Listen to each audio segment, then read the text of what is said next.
Hola, hola. Ahí. Buenos días a todos. Buen día. Ahí.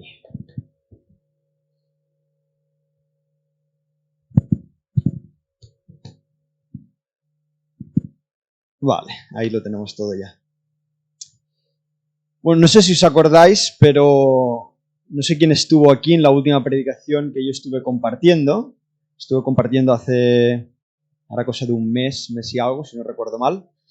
Y estuvimos hablando de las pruebas. Estuvimos hablando, no sé si alguien se acuerda, pero de 8 razones delante de la palabra de Dios. Evidentemente siempre hablando de esas 8 razones delante de lo que la Biblia decía, sobre posibles razones por las cuales como cristianos pasamos por pruebas. Veíamos, no voy a entrar en detalles, pero sí que veíamos algunas de las varias razones por las cuales quizás el Señor nos está probando ciertas áreas de nuestra vida.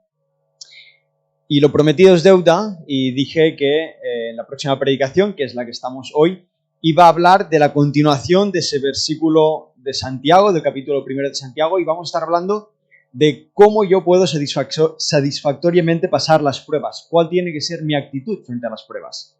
Repito, en la predicación anterior veíamos por qué pasaba por pruebas, y la intención del mensaje de hoy va a ser cómo yo puedo resistir las pruebas. Así que vamos a intentar que sea lo más leve posible, porque hay mucho que ver en este texto del primer capítulo de Santiago, pero con la ayuda del Señor también vamos a estar viendo con detalle lo que el Señor nos tiene que enseñar. Como siempre, para quien esté tomando apuntes, estamos titulando esta predicación Resistiendo las pruebas, y vamos a estar haciendo lectura de Santiago capítulo 1, versículos del 2 al 12. Versículos del 2 al 12. Antes de leer, como siempre, un pequeño contexto para que sepamos quién es Santiago, para que sepamos cuándo se escribe esta carta. Santiago es medio hermano de Jesús. Santiago es medio hermano de Jesús porque es hijo de José y María, y en cambio Jesús es hijo de María y del Espíritu Santo. Pero vemos que durante muchos años Santiago rechaza a Jesús como su Salvador, y lo vemos en algunos de los evangelios donde dice que sus hermanos no lo creían. Ahora Santiago vemos que su vida es completamente transformada cuando reconoce que realmente su hermano Jesús, su medio hermano Jesús, es realmente el Mesías, y vemos que se convierte en el principal dentro de las iglesias en Jerusalén. La iglesia en Jerusalén, que es donde nace la iglesia primitiva, y podemos ver que Santiago coge ese liderazgo, coge esa responsabilidad de ser la persona que quizás más la gente, podemos decirlo de alguna manera, admiraba, ¿no? Lo vemos incluso cuando Pablo pasa a ser apóstol, porque Dios se le revela ahí de camino a Damasco. Vemos como Pablo se tiene que citar con Santiago. Santiago, responsable de la iglesia en Jerusalén, se cita con Pablo y Pablo pasa a ser apóstol. Entonces, vemos que Santiago es una persona importante, una persona que admiran también los judíos de esa época, y en ese momento de la historia estamos en el cristianismo primitivo, que implica que la iglesia está siendo perseguida, y lo vemos con el primer mártir, que es Esteban, y entonces a raíz de esto la iglesia se expande y empieza a salir de Jerusalén, y es cuando también vemos la expansión del evangelio.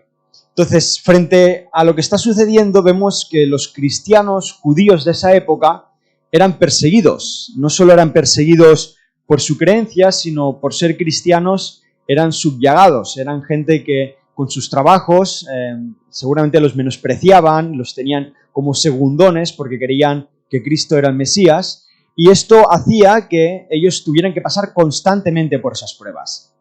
Y es esta la razón, y digo todo esto, por la cual Santiago tuvo que escribir esta carta, la carta de Santiago, para poder también alentar y animar a esos judio-cristianos que no entendían si amaban realmente a Dios, por qué tenían que pasar por pruebas. Y de esta misma manera nosotros vamos a estar leyendo este texto adquiriendo lo mismo que quería transmitir Santiago, y es un ánimo frente a las pruebas. También me gustaría destacar, y es que si alguien ha leído esta carta de Santiago, os vais a dar cuenta que se utilizan 2 palabras durante todo el texto, que es la palabra prueba y tentación, y es posible que según la versión que estáis siguiendo conmigo, no sé si estáis utilizando Nueva Versión Internacional, Reina Valera, Dios habla hoy o la que sea, pero vais a daros cuenta que se utiliza la palabra prueba y tentación, y esto no es que sea un error de escritura, esto es porque la palabra en el original es la misma, pero tiene dos significados distintos. Tiene el significado de prueba y tiene el significado de tentación. Ahora, ¿cómo sabemos la diferencia? Pues de la misma manera que sabemos muchas diferencias en palabras que en castellano son exactamente iguales. Y es a través del contexto. Cuando yo entiendo el contexto, entonces puedo entender el significado de la palabra que está utilizando. Y digo esto porque estos versículos que vamos a leer ahora en un segundo hablan de pruebas. Están hablando de la traducción de la palabra original, koiné, como significado de pruebas. Significa que son cosas que el Señor nos envía a nosotros como cristianos. Son pruebas que el Señor, dificultades que el Señor nos envía a nuestra vida para que podamos trabajar ciertas áreas de nuestra vida. En cambio, más adelante, y esto no lo vamos a leer hoy, quizás esto será otra predicación, de versículos del 13 al 17, la traducción es distinta. Estamos hablando de tentaciones, y esto dice que son tentaciones que vienen de tu corazón, que son impías, entonces no vienen de Dios. Las tentaciones son cosas a las cuales nosotros nos exponemos, nosotros nos la buscamos, y por lo tanto yo no puedo decirle a Dios por qué estoy pasando por esto si soy yo quien me he metido en el berenjenal, y permitidme utilizar esta expresión. Así que con este contexto, que quería daros un poco también para que podamos profundizar en este texto, vamos así ahora a hacer lectura de estos 11 versículos en el primer capítulo de Santiago, versículos del 2 al 12. Dice así: Hermanos míos, tened por sumo gozo cuando os halléis por diversas pruebas, sabiendo que la prueba de vuestra fe produce paciencia. Mas tenga la paciencia su obra completa para que seáis perfectos y cabales y sin que os falte cosa alguna. Y si alguno de vosotros tiene falta de sabiduría, pídala a Dios, el cual da a todos abundantemente y sin reproche, y le será dada. Pero pida con fe, no dudando nada, porque el que duda es semejante a la onda del mar, que es arrastrada por el viento y echada de una parte a otra. No piense, pues, quien tal haga, que recibirá cosa alguna del Señor. El hombre de doble ánimo es inconstante en todos sus caminos. El hombre que es de humilde condición, gloríese en su exaltación, pero el que es rico en su humillación. Porque él pasará como la flor de la hierba, porque cuando sale el sol con calor abrasador, la hierba se seca, su flor se cae y perece su hermosa apariencia. Así también se marchitará el rico en todas sus empresas. Bienaventurado el varón que soporta la tentación, porque cuando haya resistido la prueba, recibirá la corona de la vida que Dios ha prometido a los que le aman. Dios y Padre, Señor, te pedimos esta mañana que a través de tu palabra, Señor, a través de estos versículos, Señor, tú puedas enseñarnos, Señor, tú puedas también animar a nuestros corazones, a reenfocar, Señor, nuestras vidas y a poder, Señor, también adquirir esta sabiduría, Señor, que viene del cielo para poder también saber cómo afrontar las pruebas de la vida, Señor, cuando no comprendemos por qué estamos pasando, por lo que estamos pasando, Señor, por cuando estamos en dificultades. Te pido, Señor, que a través de tu palabra también salgamos animados y exhortados, Señor, a hacer lo que es correcto, Padre. Habla, Señor, a través de tu palabra, habla a través de mí, Señor, y ponemos este tiempo en tus manos, en el nombre de tu Hijo amado. Amén, Señor. Amén.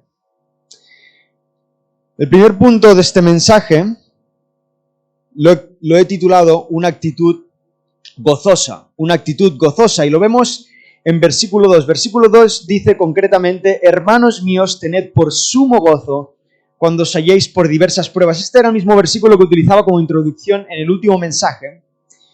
Y vemos otra vez la misma enseñanza. Tenemos que tener una actitud gozosa. Ahora, curiosamente, no sé si has leído el texto con atención conmigo cuando lo estaba leyendo, pero no dice, hermanos míos, tened gozo. Dice, hermanos míos, tened por sumo gozo. Ahora, la palabra sumo, no sé si te has parado a pensar lo que es, no es el deporte ese asiático que hace gente muy obesa, sino que sumo está hablando de una palabra donde está por encima de. Ese es el significado. Si te vas a la RAE un momento y buscas qué significa la palabra sumo, te vas a dar cuenta que significa poner por encima de todo lo demás. Entonces, cuando Santiago está diciendo que pongamos por sumo gozo cuando nos hallemos por diversas pruebas, no está diciendo que nuestra actitud tiene que ser simplemente de gozo.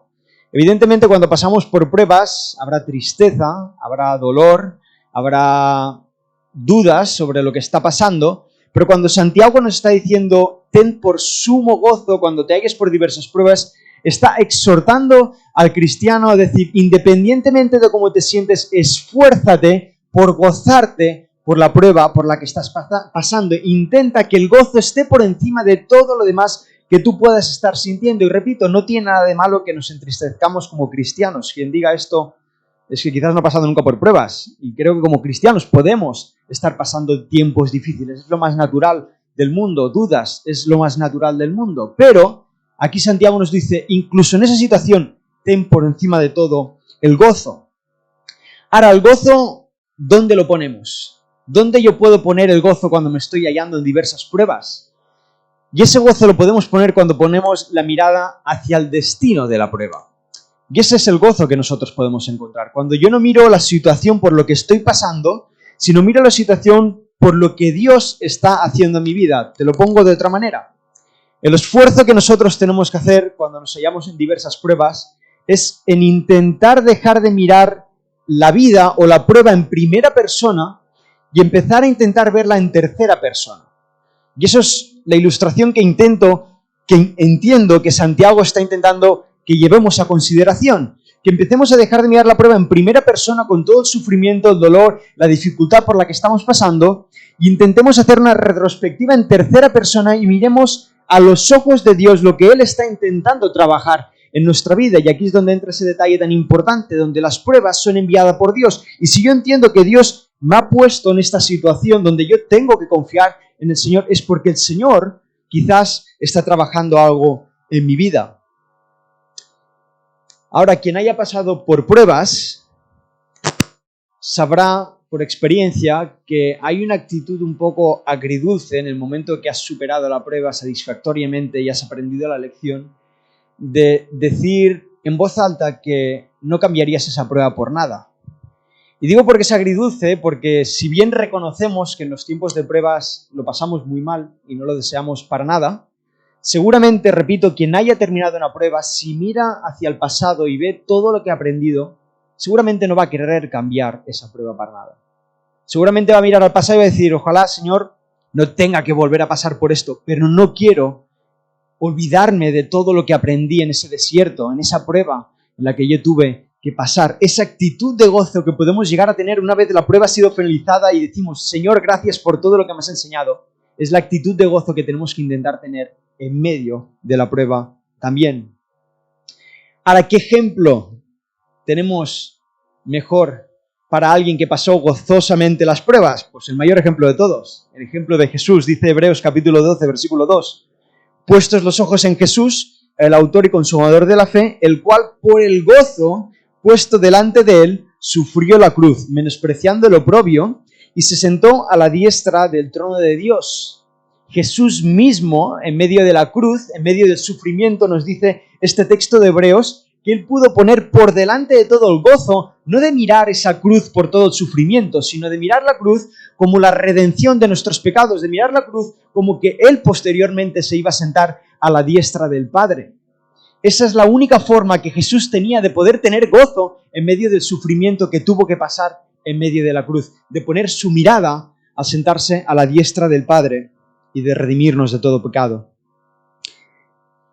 En medio del sufrimiento se gozó en recordar que cumplía la voluntad del Padre. Una actitud de sumo gozo. El segundo punto que vemos en este texto de nuestra actitud delante de las pruebas es una mente conocedora. Este es el segundo punto de este mensaje, una mente conocedora. Y dice así, versículo 3 de este capítulo de Santiago. Sabiendo que la prueba de vuestra fe produce paciencia. Sabiendo que la prueba de vuestra fe produce paciencia. Segundo punto, una mente conocedora. No sé si has leído el texto conmigo, pero dice la primera palabra sabiendo. Sabiendo implica conocimiento. Conocimiento implica que yo tengo que conocer por lo que estoy pasando. ¿Qué implica esto? Que yo no puedo pasar las pruebas con gozo si ni siquiera sé cómo puedo pasar esas pruebas. Yo no puedo gozarme en medio de las pruebas si yo no abro la palabra de Dios e intento ver qué es lo que el Señor me está intentando enseñar. Yo no puedo pasar con gozo las pruebas si no leo a la luz de lo que dice la palabra de Dios en Santiago, que estas pruebas están hechas para que tú y yo podamos crecer como cristianos. Así que lo que primero tenemos que saber frente a esas pruebas es qué está siendo probado. Esta es la primera pregunta que nos tenemos que hacer cuando estamos pasando por alguna prueba, es preguntarle al Señor, Señor, ¿qué es lo que tú estás probando en mi vida? ¿Qué es lo que me estoy perdiendo de todo lo superficial que yo estoy viviendo en primera persona? Tenemos que preguntarle al Señor qué es lo que nos está intentando enseñar en medio de esa prueba. Y todo esto lo veíamos en la predicación anterior, donde veíamos 8 posibles razones por las cuales pasamos por pruebas. Pero aquí Santiago lo resume todo en una sola razón. Y si leíais conmigo este versículo, decía, sabiendo que la prueba, ¿de qué? De vuestra fe produce paciencia. Y eso es lo que tenemos que saber primero de todo. ¿Qué es lo que está siendo probado cuando estamos pasando por pruebas? Pues la fe, hermanos. Cuando tú y yo estamos pasando por pruebas, cuando tú y yo estamos pasando por dificultades, cuando tú y yo no entendemos lo que está pasando, lo que está siendo probado ahí en esencia es la fe. Es la fe que nosotros tenemos en confiar en el Señor. La mirada de Santiago no está puesta en la dificultad de las circunstancias, está puesta en la fe en esencia que está siendo probada en cada cristiano. Y muchas veces tendemos a mirar las pruebas por lo superficial. Miramos las pruebas como si el Señor estuviera probando cómo está nuestra cuenta bancaria, o que el Señor estuviera probando qué tanto amamos o qué tanto estamos siendo amados. Quizás pensamos que el Señor está poniendo a prueba qué tan bien de salud estamos, y vemos una vez más, a la luz de la palabra, que todo pasa por una cuestión de fe, de cómo está nuestra fe. Ahora, lo segundo que tenemos que saber, una vez sabemos qué es lo que está siendo probada, es cómo yo puedo afrontar esas pruebas. ¿Qué trucos, digámoslo así, yo puedo ejercer para poder cumplir y pasar esas pruebas?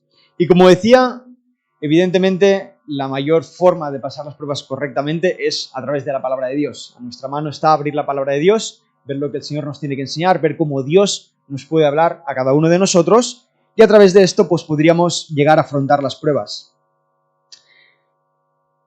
Ahora, muchas veces nos puede pasar esto, y es que no conocemos la palabra de Dios, pero muchas veces también como cristianos, y sobre todo como cristianos que hemos estado toda la vida en la iglesia, nos puede pasar algo distinto y que puede ser incluso contraproducente lo que voy a decir ahora.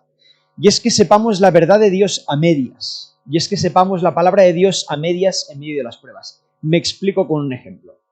Salmo 23, versículo 1. No hace falta que lo busquéis, seguramente lo conocemos todos. El Señor es mi pastor, nada me faltará.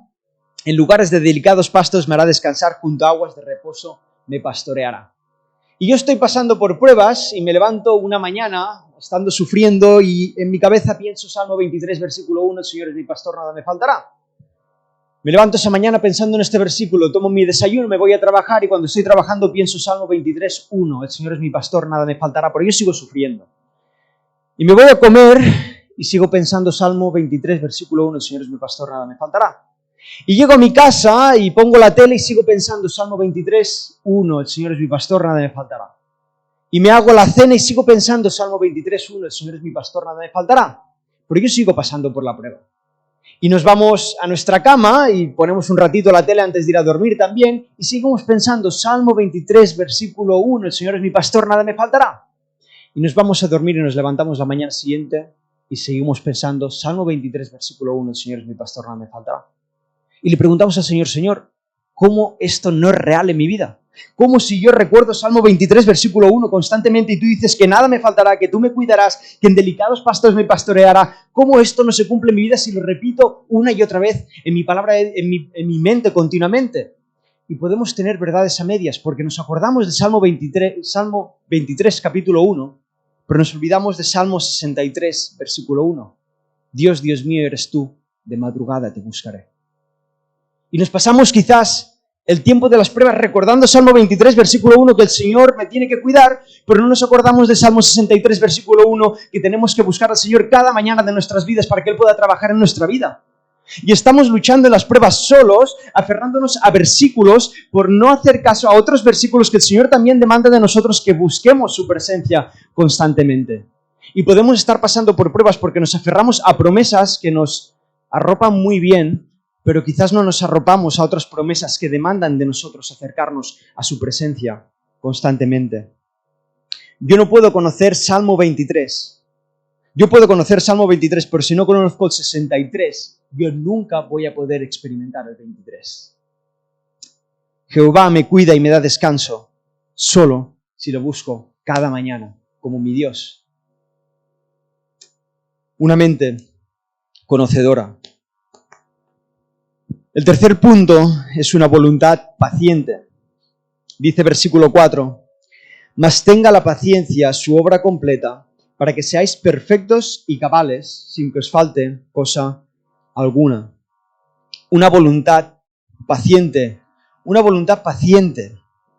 Dice que si ejercemos fe, dice Santiago, que si nosotros trabajamos la fe, entonces eso va a producir paciencia en nuestra vida. Vamos a tener que ser pacientes también en medio de esa trayectoria. Ahora pídele al Señor que te dé fe, que seguramente lo que te va a dar van a ser más pruebas. Pídele al Señor fe, pide al Señor paciencia, que seguramente más pruebas te van a llegar a la vida para poder trabajar esa paciencia. Qué importante es la paciencia, que muchas veces ni empezamos la prueba y ya estamos deseando que el Señor la termine porque no somos suficientemente pacientes para ver lo que el Señor tiene que trabajar en nuestras vidas. Pero dice este versículo que la paciencia tiene que tener su obra completa. Esta es nuestra actitud delante de las pruebas, ser pacientes para esperar que el Señor complete lo que tiene que hacer en nuestras vidas. No ir deprisa, no correr e intentar tapar los parches de las pruebas que estamos pasando de una forma completamente humana, no intentar superar las pruebas de forma mundana, de la mejor forma que nosotros con nuestras fuerzas la podemos hacer, sino confiando pacientemente, teniendo fe en que el Señor en su debido tiempo y no en nuestro debido tiempo, Él dé respuesta a esas pruebas. Si yo quiero saltarme las pruebas, si yo quiero ser un impaciente en las pruebas, entonces yo nunca voy a poder ver lo que el Señor quiere completar en mi vida. Y es que a veces los testimonios más bonitos que escuchamos cuando alguien pasa adelante, o cuando escuchamos el testimonio como esa chica que nos compartía también la semana pasada, Carla, ese vídeo de esa chica que compartía su testimonio, vemos testimonios muy preciosos de cómo el Señor transforma vidas, de cómo el Señor se manifiesta en ciertas personas a través de las pruebas, pero a veces nos olvidamos de que en medio de esa respuesta la persona ha tenido que ser paciente. Si no, miremos, por ejemplo, el caso de José. El caso de José seguramente lo conocemos todos en la Biblia. A sus 30 años pasó a ser vicepresidente de la República de Egipto. Evidentemente entendémoslo en términos actuales. Él pasó a ser el segundo del faraón. Entonces vemos en la vida de José cómo él fue bendecido por Dios a sus 30 años, siendo el segundo más importante del reinado en Egipto. Ahora, quizás nos olvidamos de que cuando era niño fue rechazado por sus hermanos y lo dieron por muerto delante de su padre. Quizás nos olvidamos que después de adulto fue un buen servidor, fue un buen esclavo, pero en cambio su amo lo puso en prisión porque la mujer de su amo lo acusó falsamente de adulterio. O quizás nos olvidamos que cuando estuvo en prisión y estuvo sirviendo durante sus años en prisión, le pidió a sus amigos carceleros que cuando salieran se acordaran de él delante del faraón, y ellos se olvidaron de José por 2 años más. Y miramos la vida de José y decimos, ¡guau, qué guay! José fue el segundo más importante del reinado de Egipto. Pero nos olvidamos que por 30 años él tuvo que ser paciente en ver cómo lo rechazaban sus hermanos, lo rechazaba su amo, lo rechazaban sus amigos en la cárcel, lo rechazaba absolutamente de todo el mundo. Pero en medio de todo esto, José aprendió a ser paciente. Lo más increíble de la historia de José estuvo en la paciencia que tuvo de confiar en el Señor. Y es que por naturaleza somos impacientes. Por naturaleza dejamos las cosas a medias. ¿Quién nos ha propuesto algo a inicios de año nuevo y en el mes de febrero ya lo ha dejado? Nos apuntamos en enero al gimnasio y en febrero nos hemos desapuntado. Y es porque somos impacientes por naturaleza. Y eso el Señor lo sabe y es por eso que tenemos que aprender a ser pacientes en medio de las pruebas. Porque al fin y al cabo, para ganar una carrera, tenemos que terminarla. Yo no puedo presentarme en la carrera de obstáculos y a media carrera salirme y decir, hasta aquí he llegado, me he cansado. Si yo quiero pasar exitosamente esa carrera, tengo que llegar hasta el final, tengo que llegar hasta la meta, tengo que aprender a ser paciente. Si queremos ver cambios en nuestra vida, tendremos que aprender a ser pacientes. Pacientes en buscar a Dios cuando me cuesta. Pacientes en servir cuando a veces no nos apetece servir. Paciente incluso cuando tenemos que amar. cuando a veces nos duele amar a la persona que no queremos. Ese tipo de paciencia es la que necesitamos en medio de las pruebas para poder también pasarlas exitosamente. Continuamos con el cuarto punto de este mensaje y es un corazón creyente. Un corazón creyente, dice versículos del 5 al 8. Y si alguno de vosotros tiene falta de sabiduría, pídala a Dios, el cual da a todos abundantemente y sin reproche, y le será dada. Pero pida con fe, no dudando nada, porque el que duda es semejante a la onda del mar, que es arrastrada por el viento y echada de una parte a otra. No piense, pues, quien tal haga, que recibirá cosa alguna del Señor. El hombre de doble ánimo es inconstante en todos sus caminos. Un corazón creyente. Aquí nos anima Santiago a pedirle sabiduría al Señor, a pedirle al Señor en oración, pero a pedirlo creyendo que realmente el Señor va a responder esas oraciones. Aquí Santiago dice que no seamos como las olas del mar que vienen y van. Evidentemente está ilustrando cómo es el mar, que la ola pica hacia adelante pero luego vuelve hacia atrás. Y tenemos dos direcciones. Hoy le pedimos al Señor ayuda, pero mañana nos olvidamos completamente de Él. Hoy estamos pasando por dificultades y le pedimos al Señor que nos ayude porque lo estamos sufriendo, pero cuando la vida nos favorece nos olvidamos de aquel que nos cuidó cuando lo estábamos pasando mal. Esta clase de corazón creyente es el que nos está animando Santiago a través de la oración, a creer que Dios va a responder esas oraciones. A tener fe a través de nuestra vida, la misma fe que tuvo Abraham cuando fue a sacrificar a su hijo Isaac, que no dudó en ningún momento de Dios. Y cuando subió arriba en el monte para sacrificar a Isaac, Isaac le preguntó: papá, Abraham, ¿dónde está el sacrificio que tenemos que entregar? ¿Dónde está el holocausto? ¿Dónde está el cordero? Abraham respondió: el Señor proveerá. Que tengamos la misma actitud, no de intentar tapar los agujeros a nuestra manera, sino confiar en que el Señor proveerá, pedirle ayuda al Señor para que nos dé sabiduría y confianza. Porque la fe, al fin y al cabo, como vemos, es la finalidad de todas las pruebas. Porque si la prueba no tiene fe, entonces esto es como un coche sin motor. Nunca podremos avanzar en las pruebas. Estaremos estancados si no ejercemos fe en medio de las pruebas. Es importante que creamos a Dios en medio de las pruebas. Pedir a Dios sabiduría es muy importante, pero es igual de importante que seamos constantes en esa petición. Y es que muchas veces en las pruebas nos acordamos al principio de la prueba. Al principio de la prueba, cuando más la sufrimos, nos acordamos de Dios. Pero cuando estamos en medio de la prueba, ahí ya de repente nos vamos olvidando de que el Señor sigue supliendo en medio de la necesidad. Por la constancia, al fin y al cabo, es la esencia de la fe. La fe no pasa por cuando yo lo siento, cuando el domingo me invita y todos mis hermanos están adorando a Dios, yo también adoro a Dios. La fe no pasa por adorar a Dios cuando en mi casa adoramos a Dios. La fe no pasa por orar cuando me siento cómodo delante de mis amigos cristianos. La fe pasa por ejercer todas esas confianzas a Dios en medio también de la soledad, en medio también de cuando no estoy rodeado de mi iglesia, cuando no estoy delante de aquellos que son cristianos y también me apoyan en mi fe. En medio de ese silencio yo también tengo que ejercer fe. Porque si no nos puede pasar que podemos estar creyendo en Dios, pero no podemos estar creyendo a Dios. Y ese es un detalle muy importante.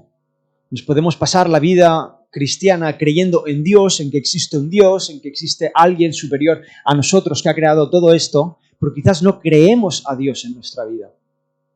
No creemos que Dios realmente puede cuidarnos en medio de las pruebas. Pero tenemos que ser constantes. Como dice Efesios capítulo 6, versículo 18, orando en todo tiempo, con toda oración y súplica en el Espíritu, y velando en ello con toda perseverancia y súplica por todos los santos. Pablo está animando a la iglesia a orar constantemente, en todo momento. Si estás pasando por dificultades, pídele a Dios en todo momento. Porque cuando creemos a Dios, creemos sus promesas. Y podemos creer que va a responder esas promesas. Ahora, la pregunta que yo me hacía es cómo nos puede llegar a afectar un corazón creyente, un corazón que tiene fe, un corazón que realmente cree las promesas de Dios. ¿Hasta qué punto nos puede afectar esto para bien en nuestra vida? Y para esto quiero hacer lectura de un testimonio. Quizás alguien lo habrá leído ya, este testimonio.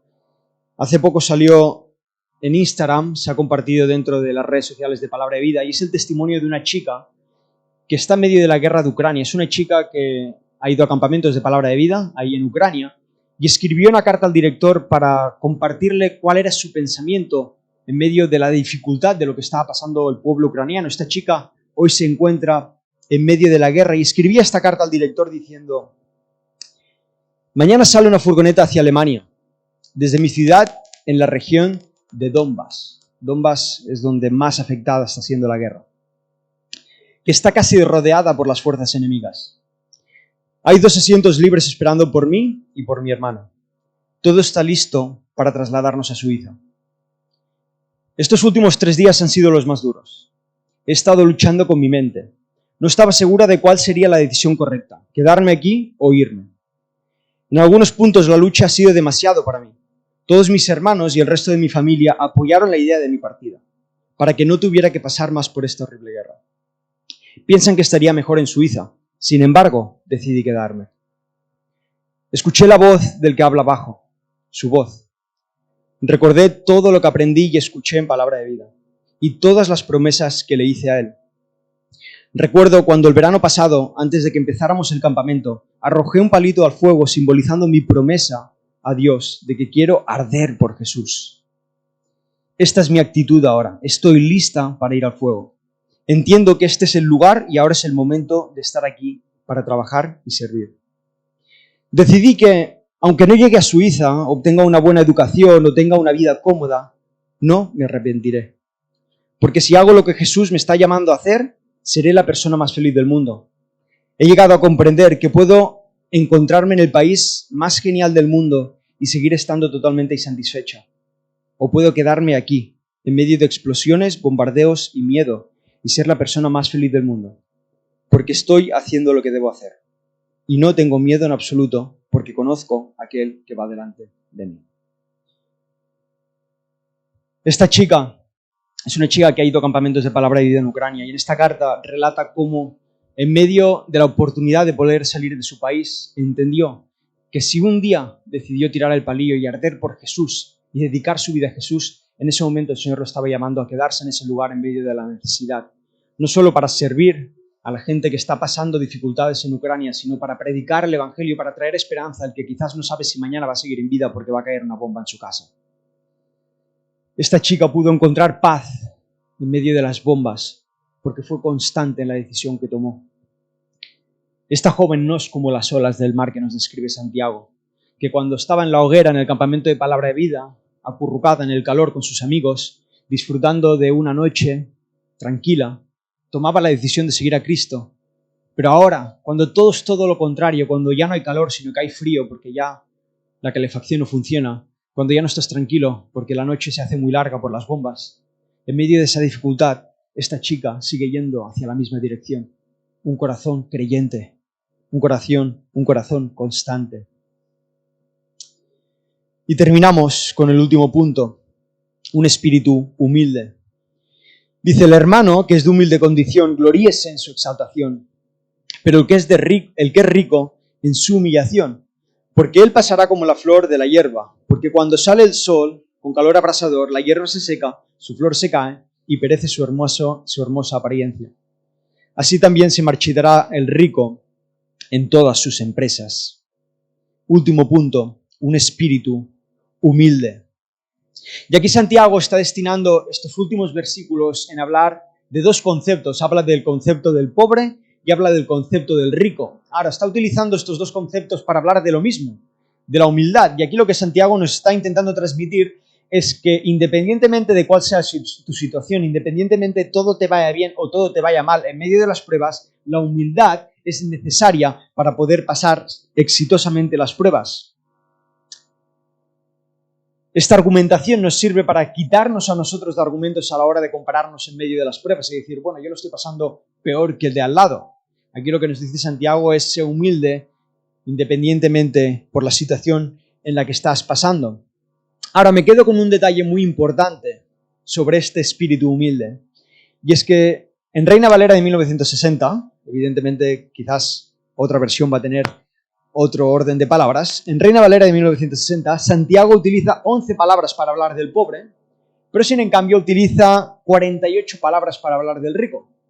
Ahora, podríamos pensar que esto es una casualidad, y sería completamente respetable que pensáramos que es una casualidad, pero a mí me gusta pensar que, como dice también en Timoteo, la Biblia es inspirada por Dios y no hay ningún detalle que se le escape a Dios, y si esto tiene más texto que el otro, yo confío en que Dios tenía algo intencionado que decirnos a través de este texto. Y cuando yo veo que Santiago destina 11 palabras para hablar del pobre y 48 palabras para hablar del rico, imagino y entiendo que Santiago lo que está intentando decirnos es que tiene más dificultades el rico que el pobre para ser humilde. Y eso no nos lo dice Santiago, sino que nos lo dice Jesús cuando nos dice que es más difícil para el camello que pase por el ojo de una aguja que el rico entre en el reino de los cielos. Santiago sabe evidentemente que cuando más ricos seamos, que cuando menos necesitemos, más nos cuesta ser humildes en medio de las pruebas. Ahora quizás tú me digas, pero Uriol, yo no soy rico, mi cuenta bancaria no está a rebosar de dinero, entonces imagino que yo seré humilde. Imagino que como mi cuenta bancaria no está llena de dinero, yo seré humilde. Ahora, la humildad, o la riqueza más bien dicho, no pasa simplemente por la posición económica. Quizás tú eres rico en tu religiosidad. Y quizás en medio de tu religiosidad tú te encuentres pasando por una prueba y te hagas preguntas como, ¿cómo yo voy a pedir ayuda si llevo 30 años siendo creyente? ¿Cómo yo voy a pedir ayuda a una persona que lleva 2 años, que conoce a Cristo, yo que llevo 35 años yendo a la iglesia?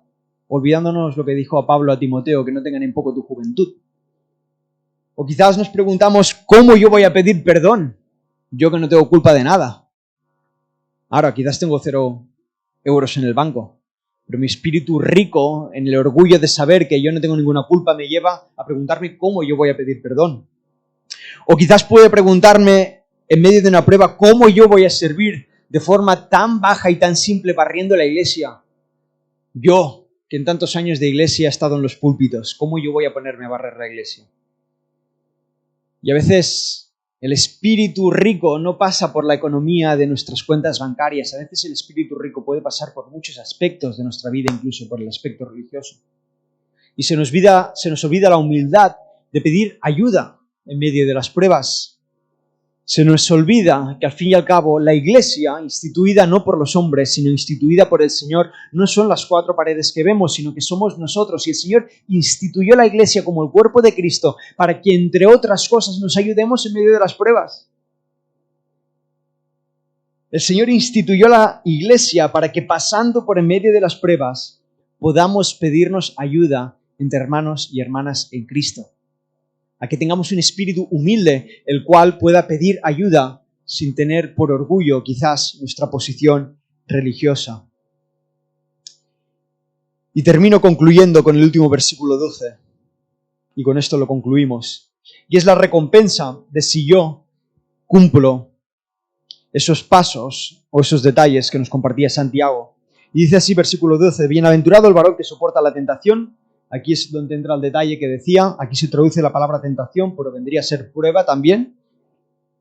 Bienaventurado el varón que soporta la prueba, porque cuando haya resistido la prueba, recibirá la corona de vida que Dios ha prometido a los que le aman. Y vemos primeramente a través de este versículo que el beneficio de la prueba no es que se hinche ni mi cuenta bancaria, ni que yo me ponga más guapo ni más guapa, ni que me cure quizás de la enfermedad por la que estoy pasando, ni que se cumpla exactamente lo que está en mi corazón.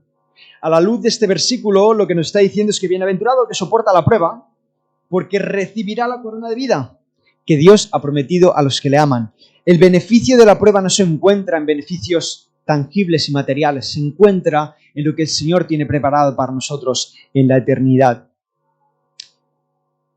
En eso se encuentra el beneficio de la prueba. Y sé que voy a terminar el mensaje quizás de una forma triste, permitidmelo decir así. Y sé que no es la forma ideal de terminar un mensaje, pero considero que si compartimos la palabra de Dios la tenemos que compartir toda. Lo que es bonito y lo que nos gusta, como quizás hemos visto en estos 5 puntos, o quizás lo que no nos gusta tanto, como voy a leer en un momento. Y es que a veces pasamos por pruebas y nos hacemos una pregunta muy importante, y es ¿cuándo va a terminar esa prueba? ¿Hasta cuándo, Señor, voy a estar pasando por lo que voy a estar pasando? Y desgraciadamente te tengo que explicar que a veces las pruebas no van a terminar. Que a veces la prueba la vas a tener que soportar hasta el día de la venida de Cristo. o hasta el día de que el Señor te llame. Y esto lo vemos en 2 de Corintios, capítulo 12, versículos 8 y 9. Está hablando Pablo de su aguijón. Pablo, durante todo su ministerio, tuvo que cargar un aguijón. Eso es como lo describe él. Es la prueba que tuvo que arrastrar durante toda su vida. Y dice así Pablo en 2 de Corintios, capítulo 12, versículos 8 y 9. Respecto a esa prueba por la que él ha estado pasando toda su vida, respecto a lo cual 3 veces he rogado al Señor que lo quite de mí, que me libre de esa prueba. Y me ha dicho, bástate de mi gracia, porque mi poder se perfecciona en la debilidad. Por tanto, de buena gana me gloriaré más bien en mis debilidades, para que repose sobre mí el poder de Cristo. Santiago reconoce aquí en Corintios que él no se va a librar nunca de la prueba, de ese aguijón que lo persiguió. Pero el Señor le dice a Pablo, bástate de mi gracia. Que esto sea suficiente en medio de la prueba, en medio del sufrimiento. Bástate de mi gracia para poder soportar la prueba hasta el día de mi llegada, hasta el día que tú estés en mi presencia. Así que si alguien está pasando por pruebas desde hace tiempo, te quiero animar a que te bastes de la gracia de Dios. Porque si el Señor dice esto, es porque realmente esto es suficiente para nuestras vidas. Oramos. Dios y Padre, Señor, gracias por tu palabra, Señor. Gracias por este capítulo 1 de Santiago, donde podemos ver, Señor, cómo tú también nos instruyes, Señor, y nos ayudas a saber cómo soportar las pruebas, Señor. Te pido que podamos ponerlo en práctica, Señor, como lo más importante, Señor. Que no nos quedemos como algo que hemos aprendido, Señor, y quizás hemos adquirido algún conocimiento, sino que esto lo podamos llevar a la práctica y podamos, Señor, entender que en medio de las pruebas, Señor, tú demandas de nosotros fe, Señor. Fe en confiar en que tú responderás. Fe en confiar, Señor, en que tú tienes el control, Señor, en que tú estás presente incluso cuando no lo vemos, Señor. Fe, Señor, en la certeza de lo que se espera, Señor, en la convicción de lo que no se ve. En estar convencidos que aunque no lo vemos, Señor, tú estás trabajando en nuestras vidas, Señor. Te pido que si hay alguien también aquí que está sufriendo desde hace tiempo, que pueda pedir ayuda, Señor, que pueda tener un espíritu humilde, Señor, en el que pide ayuda a la iglesia, Señor. Que juntos, Señor, también nos podamos bastar en tu gracia, Señor. En tu gracia, Señor, de saber que independientemente de lo que estemos pasando, Señor, estamos seguros de que pasaremos una eternidad contigo, Padre. Bendícenos, Señor, bendice a mis hermanos que están pasando por dificultades. Y pongo también este tiempo en tus manos, Señor, acordándonos de todos aquellos que también sufren, no solo en la guerra como compartimos últimamente en Ucrania, Señor, sino también en tantas otras guerras y sufrimientos que siguen habiendo en el mundo, Padre. Bendícelos, Señor, en el nombre de tu Hijo amado. Amén, Señor. Amén.